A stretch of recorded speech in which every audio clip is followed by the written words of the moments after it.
What are you doing? Kumukuha ako ng itlog. Ilan na? 5. Tuwing kailan ka kumukuha ng itlog? Every other day. Okay. Kasi, para marami-rami na. Ilan? 5. 5. Ilan yan natitira? 4. Dami egg yun. 5. Yes. Sa 2 araw bagay maaga pa eh. Ay, maya pa siguro mangingitlog yan. Puro putik na. Kasi umulan, di ba Umulan kagabi? eh. Yan ang hindi ko gusto sa ulan eh. Umulan kagabi. Pag maputik yung sahig nila, pag papasok sila dun sa Pugad. pugad, ayan. Puro putik ang mga Tingnan mo to. itlog. Speckled ya. Aro, speckled. Diyan kalupanitang dati. Ang princess. O, ayan o. Kung makikilala nyo si princess sa mga old videos namin, yung mga itlog niya speckled. Siguro sa ano to, yun o. Speckled ya. Speckled yun eh. Yan yung kulay niya. Meron siya mga patsi-patsi. May mga tagpi-tagpi yung damit niya. Meron siya mga puti-puti. Kaya ako nga pala hinahanap si Aling Mimay dahil magpapatulong ako sa kanya para mag-demonstrate kung paano ang solusyon sa mga nabaling balahibo sa pakpak or balahibo sa buntot. Ayan, may camera girl na ako. So pwede na ako mag-demonstrate kung paano ang solusyon sa nabaling pakpak, hindi pakpak, nabaling balahibo sa pakpak or balahibo sa buntot. Perfect specimen. Si Macho Gapito, bagong lugon.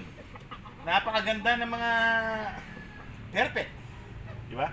Kapag bagong lugon ng mga manok nyo, di ba? Inisparing nyo sila. Di ba? Bagong lugon ng mga manok, inisparing.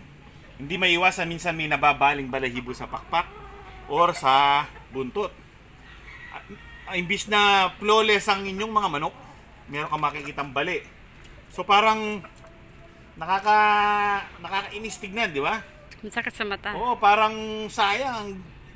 Pulidong-pulido na, smooth and silky, pero merong baling balahibo. Pangit tignan. May solusyon dyan. No? Huwag kayong mag-alala.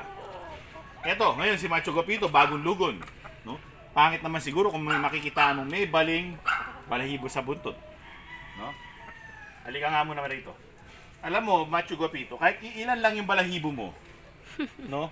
Pag-iingatan natin yan. Ngayon, ito ang demonstration. Yung pakpak. Diba, bago lugo si Macho Gapito. Oh. Diba? Ang ganda, pulidong-pulido.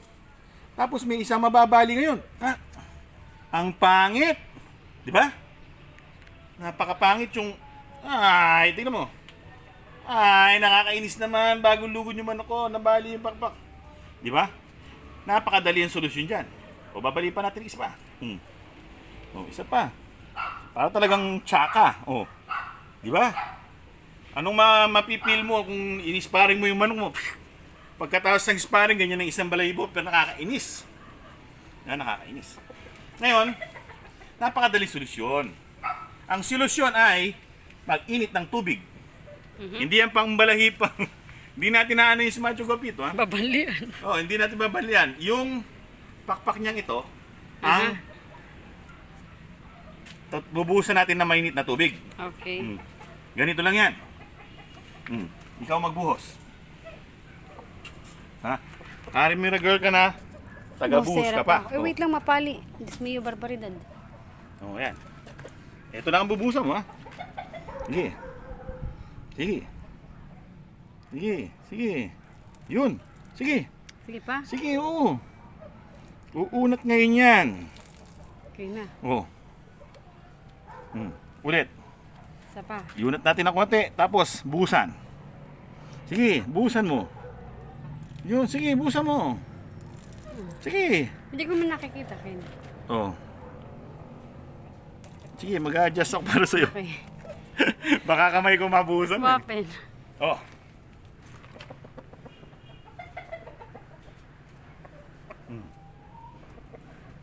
Good as new. O, di ba? Kita nyo ba dyan? Oh. Ito na bumibend lang, pero kung makikita ba dyan? Mabuti.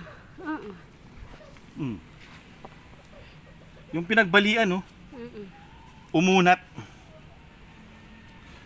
Kita ba dyan? Huwag mo nang galawin yung kamay mo. Hmm. Iunit lang natin yan. Ganyan.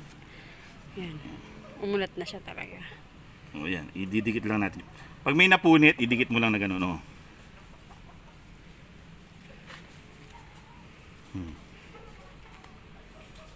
Ayan. Yung second yun. Yan. Yan. Yan siya. Pangalawa. Mm-mm. To. Mm-mm. Di ba? Demonstrate sa buntot. Ang ganda ng buntot ni Macho Guapito. Talagang Yung malayo sa Nagsisil. katawan niya, ha? oo. To. Babaliin natin ngayon yan. Yan ha. Yan. Oh. Sige. Kakakaba naman to. Hindi. Sagili. Mm. Bali. Sige, busa mo. Dali lang. Yun. Sige pa. Oh, stay. Oh. Umunat na. Kita ba dyan? Uh-uh. Punasan lang natin yung mga naan tubig ha. Oh. Back to the future. Pero dapat ingatan nila kasi baka biglang malapnos. Oh, yun nga lang, medyo ingat lang tayo. Mas maganda dalawa gagawa talaga niyan. Hindi pwedeng isang tao lang. Baka biglang pumalag yung manok, ikaw naman ang mapasok. Oh, tignan niyo yung buntot. Kita mo dyan, pa close up mo nga. Yeah. Ha?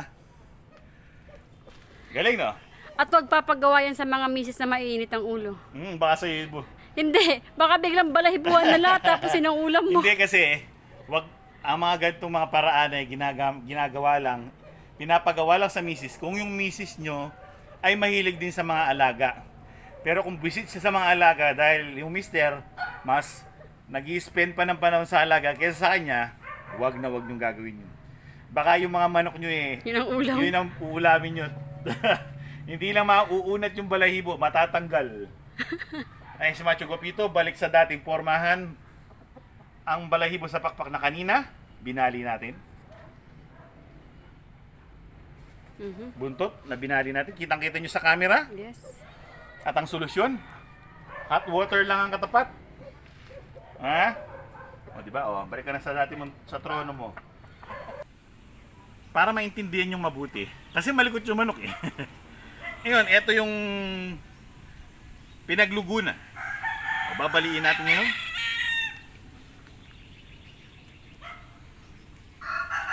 Para kitang-kita lang mabuti. Yan. Yan ah, talagang marami na siyang bali. Yan. Okay. Ngayon, bubuhusan ng mainit na tubig. Yun. Kasi yung pag ganun sa manok, kailangan dalawa kayong tao talaga nagagawa nun. Kung si Aling Mimay kasi nagka-camera girl, kaya nahihirapan siya, hindi niya mabuhusan mabuti. Kaya hindi umunat ng matinding unat. Pero umunat na ngayon. Kasi kanina, tinanggal na namin yung camera, ginawa namin mabuti. Ito yung demonstration. Oh. Kita ba dyan? Nakita nyo naman kanina anong nangyari doon sa balahibo. Umunat siya. Hindi ko na inunat ha. Umunat siya mag-isa. Ayan. Kasi yung pinaka stem niya,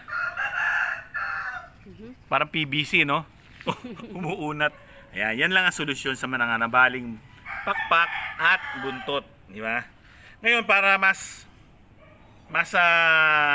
talagang pulidong-pulido. Pag lumamig, mamaya konti. Anuin mo ulit. Second coating. Oo, parang ganun. Yon. Mga balahibo yan sa pakpak, hindi mismong pakpak, no? Oo, balahibo sa pakpak. Yung pakpak, wag nyong patuluan ng tubig kasi pag natuluan yung pakpak, baka ito mismo mabunot. Kasi parang pag nagbabalahibo ka ng manok na ilulutuin, di ba? Nababasa yung katawan. Natanggal yung balahibo. Wag na wag nyong hayaang mabasa ang inyong manok. Lalo na kapag malikot ang manok. So dapat dalawa ang gagawa nito. Huwag mong gawing mag-isa. So ayan, kita nyo naman. Kita nyo diyan sa camera? Malinaw ba? Oh, di ba? Syempre medyo dumikit-dikit yung mga balahibo kasi basa, pero mamaya pag natuyo to, bubuka naman. Well, you know, yun ang aking konting tip Baka sa inyo merong nabalian ng balahibo, pwede nyo gawin. Effective naman talaga. Totoo naman, hindi to biro. Kita nyo naman dun sa pagbuhos. Umunat siya mag-isa. Ha?